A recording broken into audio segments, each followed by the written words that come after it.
Hai semua sahabat IRV Project. Ya, hari ini saya bersama seorang narasumber. Beliau adalah calon guru penggerak angkatan pertama Kota Denpasar.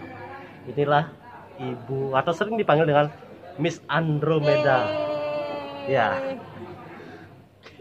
oke. Tak panggil Andro aja ya. Ya. Nah, Andro, sekarang kan sudah memasuki Lokakarya ke-7.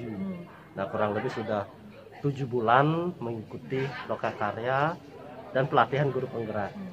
Apa sih yang paling berkesan selama proses awal Lokakarya Perdana hingga Lokakarya ke-7 ini? Silakan.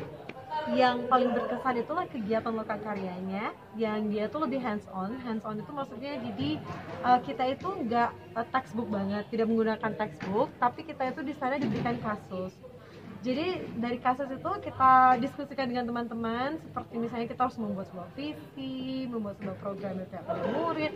Lalu kita diskusikan sama teman-teman, kita rembuk, berkolaborasi dalam satu tim pada saat lokakarya, lalu kita presentasikan. Jadi metodenya itu tidak kayak ceramah gitu loh. Jadi saya senang aja sih karena lebih banyak praktek dan menganalisa. Oke, karena paling banyak praktek dan menganalisa. Mm-hmm. Nah, Anda sendiri kan tahu bahwa alur dari belajar itu adalah merdeka. Nah, bisa ceritakan setiap proses atau sebuah contoh lah, modul berapa gitu, dari mulai awal alur M sampai aksi nyata itu sendiri. Silakan.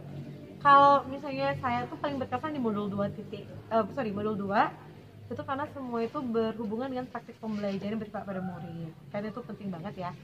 Jadi di sana itu modulnya tuh mulai dari M, yaitu mulai dari diri. Di sana kan kita melihat apa ya waktu itu ya, kalau nggak salah video tentang suatu kondisi ya, kalau nggak salah saya lupa sih juga. Jadi di mana kita itu harus tahu di karakteristik murid tersebut. Jadi di situ kita merefleksikan pada diri sendiri, apakah kita sudah melakukannya di sekolah atau belum, terutama untuk diferensiasi pembelajaran. Dari menjawab pertanyaan itu, lalu kita masuk ke eksplorasi konsep. Di eksplorasi konsep itu kita diberikan banyak sekali artikel mengenai bagaimana sih kalau kita membuat yang namanya diferensiasi konten, produk, seperti itu. Konten, produk, terus apa ya, saya lupa sih. Jadi di sana setelah membaca artikel penilaian evaluasinya.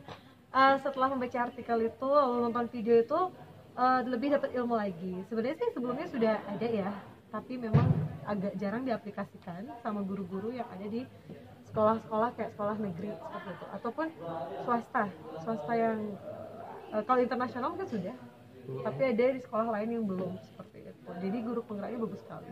Dari eksplorasi konsep itu terus masuk ke refleksi, ruang kolaborasi dan refleksi terbimbing. Kebetulan fasilitator saya tuh fine banget orangnya dan asyik sekali. Jadi di sana kami dibimbing mengenai suatu konsep, yaitu tentang diferensiasi pembelajaran seperti apa. Lalu kami bersama teman-teman mendesain suatu diferensiasi pembelajaran ya. Lalu setelah itu Merdeka D, demonstrasi kontekstual. Kalau itu kita membuat FPP sih, itu asik di situ karena diaplikasikan juga ke kelas, berisi pemahaman dari instruktur. Kemudian instrukturnya waktu saya lupa, tapi asik banget penjelasannya. Dan habis itu ada lagi koneksi antar materi. Koneksi antar materi ini kan membuat artikel ya, atau mungkin kita disuruh buat juga kayak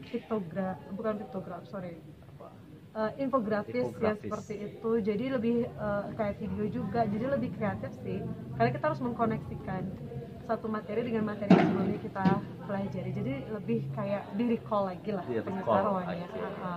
Lalu setelah itu aksi nyata ini yang asyik karena kan diferensiasi pembelajaran, jadi siswa itu di kelas lebih termotivasi sih karena langsung terjun, kita praktekkan sama siswa-siswa dan ada variasi di kelas, jadi kayak gitu. Oke, kan di RPP diferensiasi. Pada waktu itu apa yang Andro diferensiasikan? Saya ngajar bahasa Inggris, jadi yang saya diferensiasi waktu itu kalau nggak salah itu tentang naratif teks ya. Jadi naratif teks. Procedure text. Jadi teks prosedur itu saya mau buat diferensiasi bahkan semua. Saya buat diferensiasi produk, saya buat diferensiasi prosesnya juga. Saya proses, produk, terus kontennya juga saya diferensiasi. Jadi di sana saya membuat menu pelajaran untuk siswa. Di awal itu ada namanya appetizer. Appetizer itu kayak menu. Saya menu pelajaran di mana di awal appetizer itu siswa boleh memilih di prosesnya itu dia mau ikut Google Meet atau dia mau baca artikel seperti itu. Lalu masuk ke main course, di main course itu dia bisa Main course itu inti ya. ya main course itu dari inti kegiatannya. Jadi ada 3 di sana. Saya membagi siswa sesuai dengan ininya dia, apa namanya, profilnya dia, karakter belajarnya dia. Apakah dia auditory, kinestetik, atau dia itu visual. Jadi ada 3 macam kegiatan di sana. Lalu di produk itu apa the last one, dessert ya. Kalau kita makan di restoran kan ada dessert. Penutup.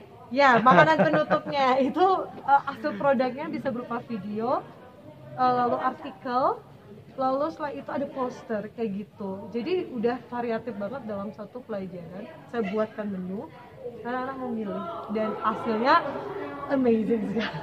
Oke, ini Bu Andro ini kan dia megang bahasa Inggris, jadi apa yang disampaikan itu tentu berkaitan dengan tadi itu adalah teks prosedur ya. Ya, teks prosedur. Nah, di sana itu di tengah-tengah di inti itu kan mengatakan bahwa berdasarkan karakteristik siswa. Nah, bagaimana sih menentukan karakteristik siswa? Sebelumnya itu saya Mapping. Ya, melakukan pemetaan dulu di awal dengan dia menjawab kuesioner. Tapi itu beberapa kali saya memang tidak melakukan pemetaan sih. Tapi saya siapkan saja. Saya perkirakan ada 3 jenis siswa kan, pasti di kelas ada auditory, kinestetik, dan visual. Ya tetap saja, walaupun saya tidak melakukan yang namanya pemetaan, tapi saya tetap berikan 3 hal itu. Jadi mereka bisa memilih sebebas-bebasnya, tapi tetap mengerjakan tugas. Bebas tetapi tetap pada rule ya. Oh iya, tetap. Nah, ini adalah RPP diferensiasi, ini merupakan hal baru atau hal yang sudah Bu Andro kenal sebelumnya? Sudah ya. Karena sebelumnya di tempat kerja saya sebelumnya itu sudah pernah kami aplikasikan dan memang harus.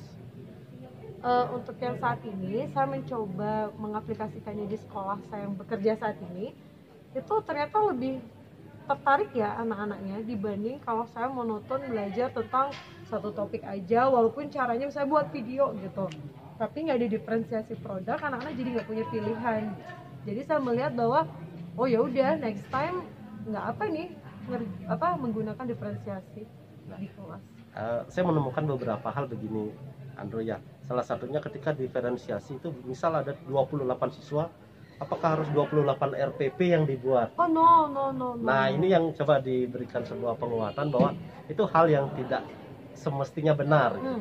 Sempat ada pertanyaan seperti ini waktu kita ngobrol sama instruktur ya, karena ada beberapa guru mungkin merasa keberatan. Padahal sebenarnya simpel saja berpikir, kalau misalnya kita tidak bisa melakukan pemetaan, mungkin kita bisa ambil diferensiasinya yaitu produk. Kalau produk itu kan siswa yang membuat, kita hanya melakukan evaluasi nanti dan menyiapkan rubrik ya. Kalau misalnya dia video ya rubriknya berbentuk penilaian video tersebut, kayak gitu. Poster ya penilaian poster. Sebenarnya gitu aja, simpel kok. Diferensiasi itu kan nggak harus diambil konten, proses, produk jadi satu. Tapi kalau misalnya mau ambil salah satu itu, misalnya produk itu kan bermacam-macam ya. Dan kita bisa kasih mereka buat video, poster, komik, terus ada lagi yang namanya infografis. Sekarang kan anak-anak itu kayaknya buat sesuatu di Canva itu lebih seneng loh daripada saya harus suruh mereka menggambar manual. Kayak gitu. Jadi sebenarnya nggak masalah sih kalau saya nggak harus sampai 28 murid, buat aja 28 murid gitu. Harus 28 RPP. Tapi paling enggak ya, kayak kalau saya bisa saran 5 lah. Kalau bisa 3 minimal. Jangan 2, 3 minimal. 5 tuh udah lumayan banyak. Bisa lebih dari itu bagus. Berarti yang diferensiasi misalnya produk ya. Jadi kalau teks itu anak-anak bisa menampilkan dalam bentuk tulisannya, terus dalam bentuk infografis mungkin, atau sesuatu nanti bisa. Sekarang kan itu istilahnya banyak caption itu kan bisa salah satu teks ya.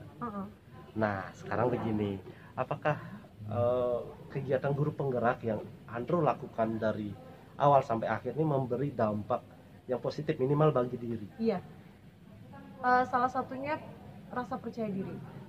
Karena kan sebenarnya Kemendikbud itu memiliki banyak sekali kebijakan-kebijakan dan juga program-program yang sangat bagus ya. Tetapi terkadang ketika tidak ada embel-embel guru penggerak, ketika kita mau sharing ke orang itu kayaknya orang tuh kayak yang aduh apa sih ribet banget gitu. Tapi kalau kita sudah bilang oh ini program guru penggerak kayak gini, saya mau mengimbaskan nih, jadi orang-orang tuh lebih trust gitu, lebih percaya ya. Jadi lebih, saya pun secara pribadi jadi lebih percaya diri.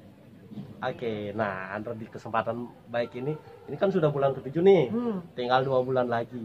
Ya berikan dong ajakan kepada teman-teman agar mau mengikuti kegiatan guru penggerak. Why? Kenapa harus Oh ikut ya, ini? asik banget. Jadi kalau menurut saya nih nyesel kalau nggak ikut. Kenapa? Karena di program ini banyak sekali hal-hal baru yang mungkin di luar sana tidak teman-teman ketahui ya sebagai seorang guru. Karena kalaupun kita belajar sendiri, itu kan kita nggak punya wadah. Kalau di sini kita punya wadah untuk saling bertukar pikiran, seperti itu.